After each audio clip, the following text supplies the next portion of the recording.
या देवी सर्वभूतेषु विद्यारूपेण संस्थिता नमस्तस्यै नमस्तस्यै नमस्तस्यै नमो नमः। विद्या की देवी माँ शारदा के चरणों में प्रार्थना करके आज के हम विज्ञान के प्रथम प्रकरण का अध्ययन शुरू करते हैं। विज्ञान के कुल 16वें प्रकरण के अंदर केमिस्ट्री यानी कि रसायन विज्ञान कहते हैं, उसके एक चैप्टर की हम आज शुरुआत करने जा रहे हैं। चैप्टर का नाम है रासायनिक अभिक्रियाएं एवं समीकरण। इसके बारे में अभी हम बात करते हैं। बहुत सारे रासायनिक अभिक्रिया के बारे में हम परिचित हैं। ऐसी रासायनिक अभिक्रिया के बारे में जो हम परिचित है वो हमारे दैनिक जीवन की प्रवृत्तियों के अंदर कहीं ना कहीं हम देखते हैं और समझते हैं, लेकिन आज तक हमने उसका अध्ययन नहीं किया, इसलिए उसके बारे में हमारे पास जानकारी शायद थोड़ी कम होगी। हम हमारे दैनिक जीवन में रासायनिक अभिक्रिया के बारे में बात करें, थोड़ा सा एक शुरुआत करते हैं। हमारे दैनिक जीवन में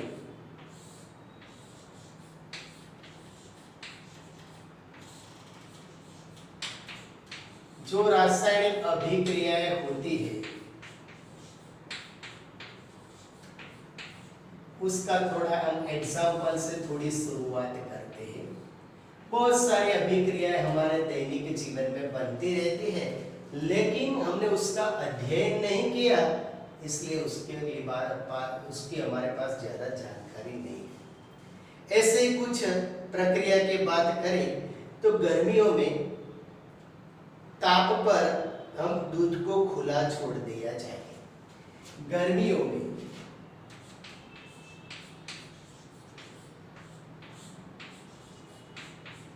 ताप पर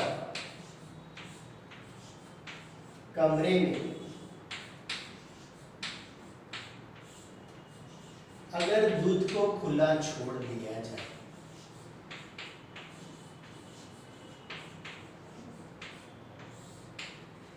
गर्मी में ताप पर अगर दूध को खुला छोड़ दिया जाए तो आपको पता है कि दूध बिगड़ जाता है, जैसे कि दूध फट जाता है, सन कहते हैं। लोहे का कोई तवा ले लो, पतीला ले लो या तो फिर कोई कील ले लो, उसको वायुमंडल में खुला छोड़ दिया जाए,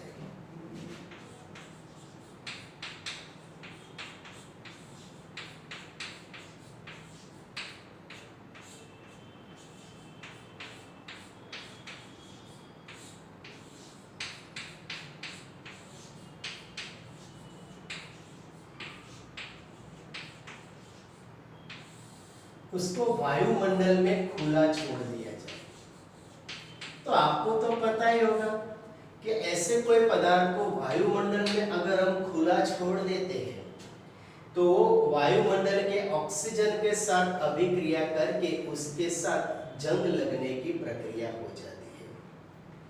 बाद में अंगूर का किण्वन हो जाता है।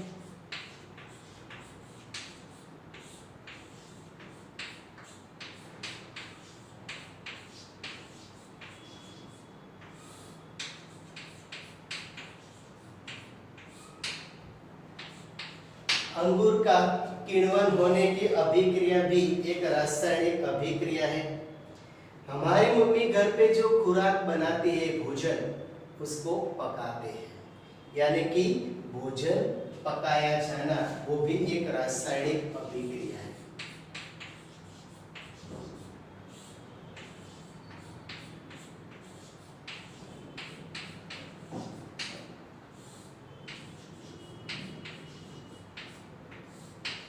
भोजन का पकाया जाना भी एक रासायनिक अभिक्रिया ही हो गई। वही भोजन हम खुराक के स्वरूप में शरीर के अंदर डालते हैं तो शरीर भोजन को पचा लेता है। शरीर के अंदर भोजन को डालते हैं तो शरीर भोजन को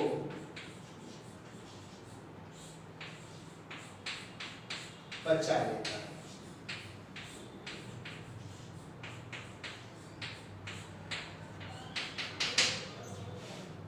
शरीर भोजन को पचा लेने की अभिक्रिया करते हैं, वो भी एक पाचन की अभिक्रिया ही हो जाती है। ठीक है, उसके बाद थोड़ा आगे चलते हैं कि हम सांस लेते हैं।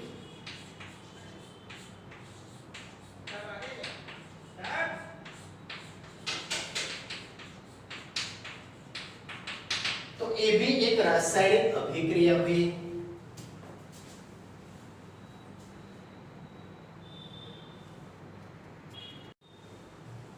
ये रासायनिक अभिक्रिया जो हमारे दैनिक जीवन में बनती है उसके बारे में जानकारी हो गई।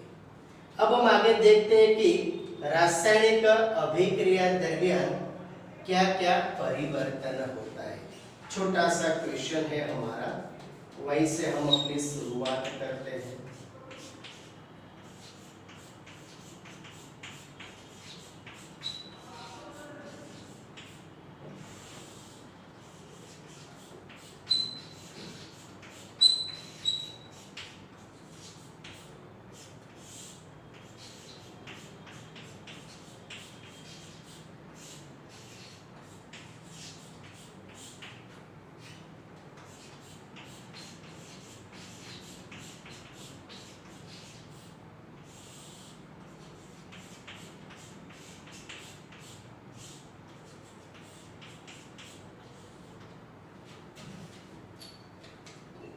रासायनिक प्रक्रिया हम देखते हैं तो वो रासायनिक अभिक्रिया के दरमियान जो भी पदार्थ होते हैं उसकी स्थिति में कौन कौन सा परिवर्तन होता है उसके बारे में अभी हम जानकारी लेते हैं।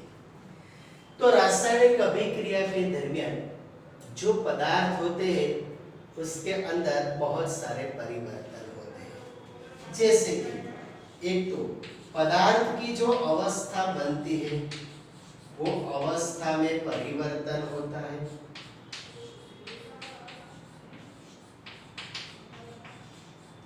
यानी कि ठोस, द्रवित अवस्था और गैसोमय अवस्था, इसकी बात हो रही है। दूसरे, उसके रंग में परिवर्तन होता है, यानी कि उसका कलर चेंज हो जाता है।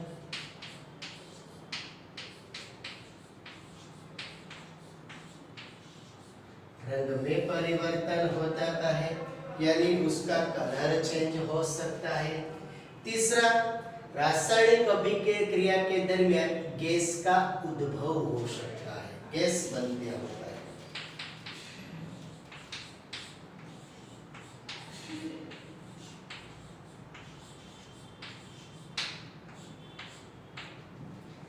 गैस का उद्भव होने की संभावना है और अभिक्रिया के दरमियान ताप में परिवर्तन होने की भी संभावना होती है।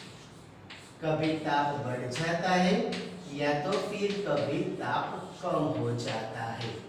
रासायनिक अभिक्रिया के दरमियान अवस्था में परिवर्तन, रंग में परिवर्तन, गैसों का उद्भव होना या तो फिर ताप में परिवर्तन होने की अभिक्रिया होती है।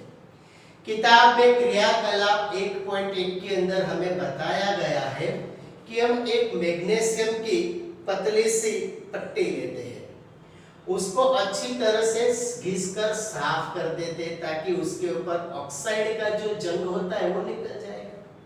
सही है। अब उसको गैस के ऊपर रख दिया जाए थोड़ी देर के लिए, गैस की ज्योत के ऊपर थोड़ी देर के लिए रख दिया जाए तो वो प्रकाशित ज्योत के साथ जलने लगती है। यानी मैग्नीशियम की पट्टी वो पूरी तरह, जैसे दीपावली में तारामंडल जलता है वैसे पूरी तरह से जलने लगता है। जब पूरा जल जाए तब उसमें से पाउडर बन जाता है। वो जो पाउडर बनेगा उसको क्या कहेंगे अपने, मैग्नीशियम ऑक्साइड। यानी कि मैग्नीशियम की पट्टी का दहन करते समय वो प्रज्वलित ज्योत से दहन होता है और मैग्नीशियम ऑक्साइड बनता है। उदाहरण के तौर पर हम उसको लिख सकते हैं, उदाहरण कर मैग्नीशियम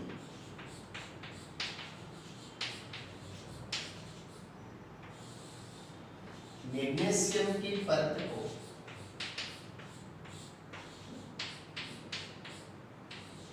ज्योत पर जलाया जाए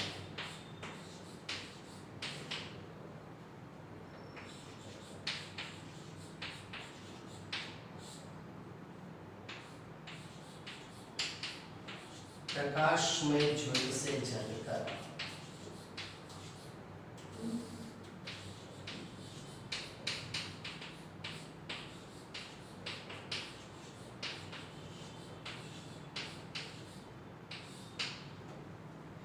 मैग्नीशियम ऑक्साइड बनता है।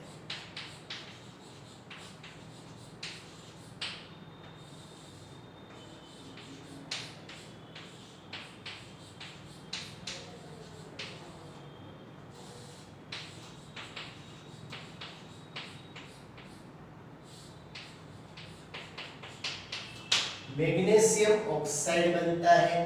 यह रासायनिक अभिक्रिया का एक छोटा सा पहलू हो गया, यानी कि रासायनिक प्रक्रिया का एक छोटा सा उदाहरण हो गया, जो किताब में क्रियाकलाप 1.1 के अंदर बताया गया है। दूसरा हम ऐसा भी कह सकते हैं कि जस्ता यानी जिंक कहते हैं, Zn उसकी संज्ञा है। जस्ते की सल्फ्यूरिक अम्ल के साथ अभिक्रिया करने से जिंक सल्फेट बनता है और हाइड्रोजन गैस बनता है। जस्ते की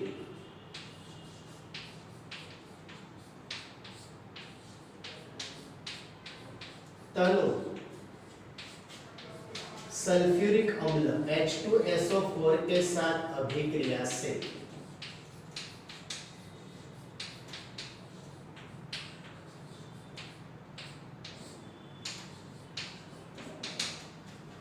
जिंक सल्फेट बनता है।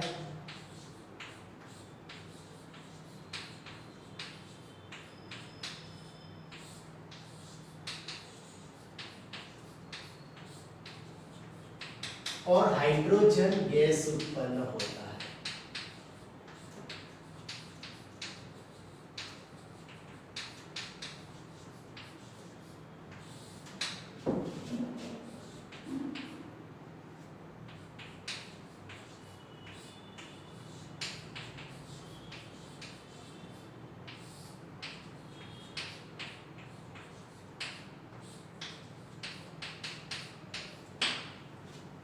ये भी एक दूसरा उदाहरण है जो हमें किताब में समझाया गया है। ठीक है, अभी ये सभी बातों को लिखते हैं तो ज्यादातर क्या होता है, तो इन सभी बातों को जब हम लिखते हैं तो वो लिखने की वजह थोड़ी लंबी बन जाती है। इसीलिए इस बातों को शॉर्ट में बताने के लिए हम एक दूसरा तरीका इस्तेमाल करते हैं, जिसको कहते हैं रासायनिक समीकरण। तो प्रश्न ये होता है कि रासायनिक समीकरण क्या होता है, तो उसके बारे में हम जानकारी लेते हैं।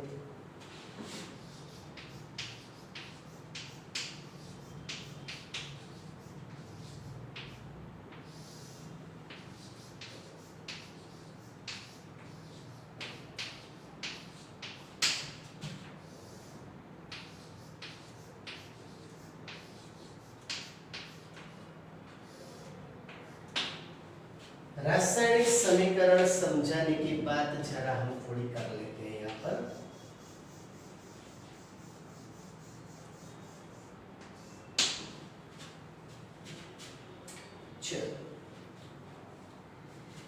रासायनिक समीकरण की बात कर, जब रासायनिक अभिक्रिया होती है तब उसको लिखने की शुरुआत करते हैं तो उसका लिखने की प्रक्रिया बहुत लंबी हो जाती है।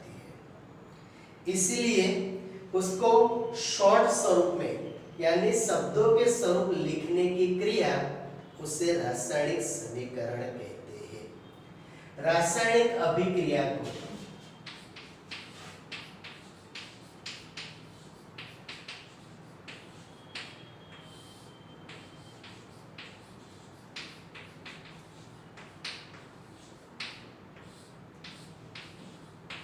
रासायनिक अभिक्रिया के वर्णन करने की बजाय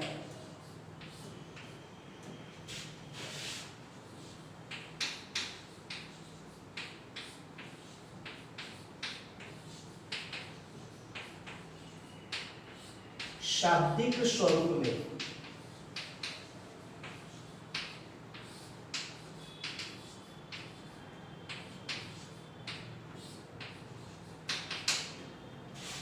लिखना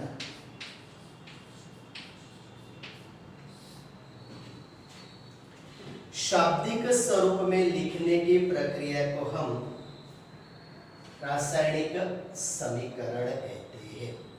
जैसे हमने अभी ऊपर वाली प्रक्रिया में देखा कि मैग्नीशियम की पट्टी को हवा की मौजूदगी में जलाया जाए, तो मैग्नीशियम की पट्टी को हवा की मौजूदगी में जलाया जाए। मैग्नीशियम हवा की मौजूदगी में जब किसी पदार्थ को जलाते हैं तो हवा में आए ऑक्सीजन के साथ वो अभिक्रिया करता है। तो हवा में आए ऑक्सीजन के साथ अभिक्रिया करके क्या बनाता है? मैग्नीशियम ऑक्साइड बनाता है।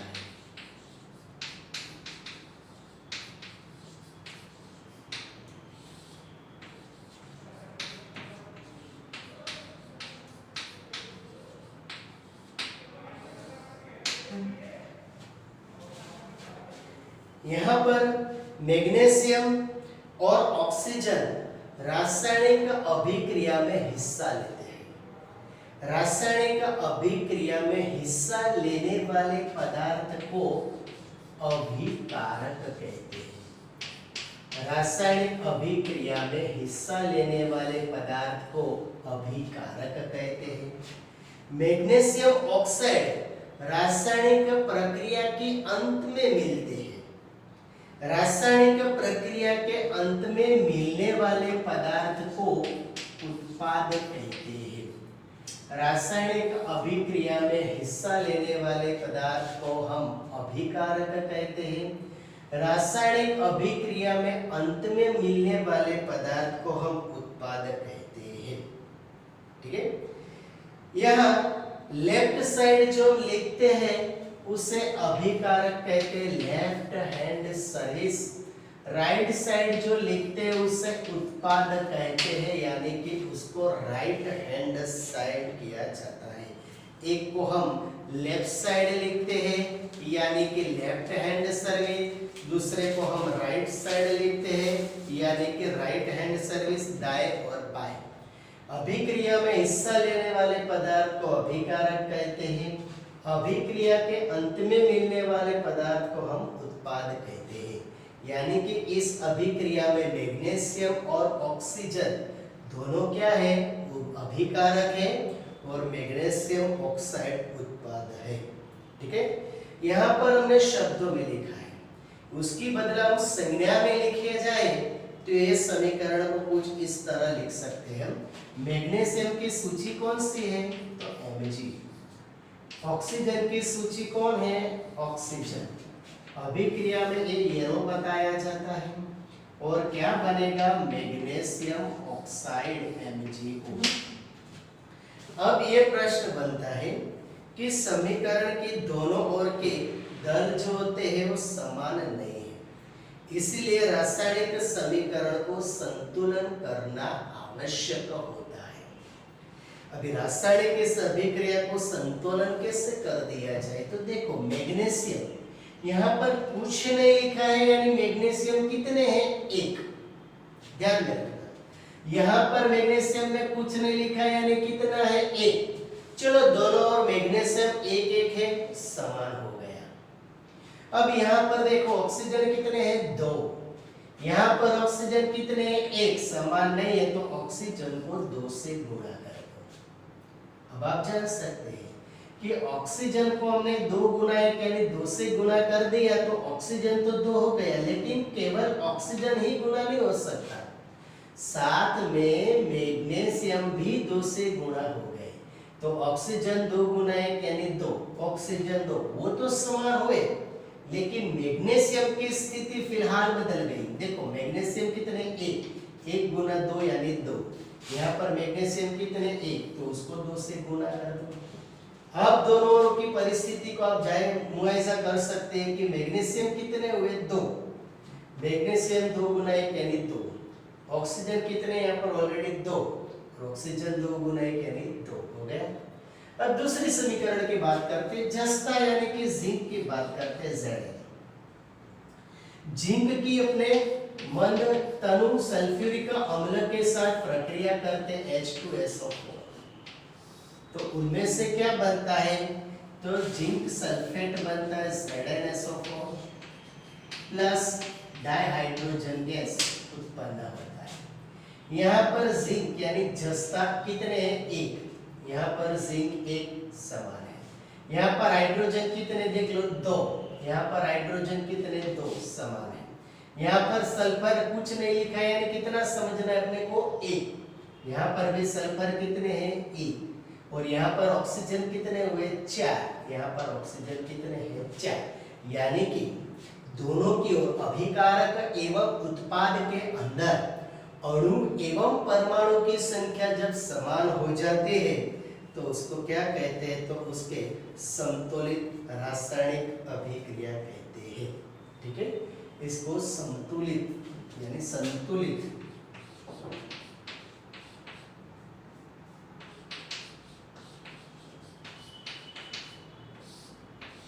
रासायनिक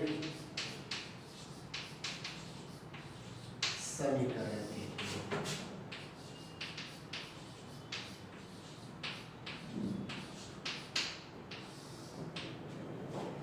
उसको संतुलित रासायनिक समीकरण कहते हैं और इसी प्रकार समीकरण का संतुलन बनाया जाता है।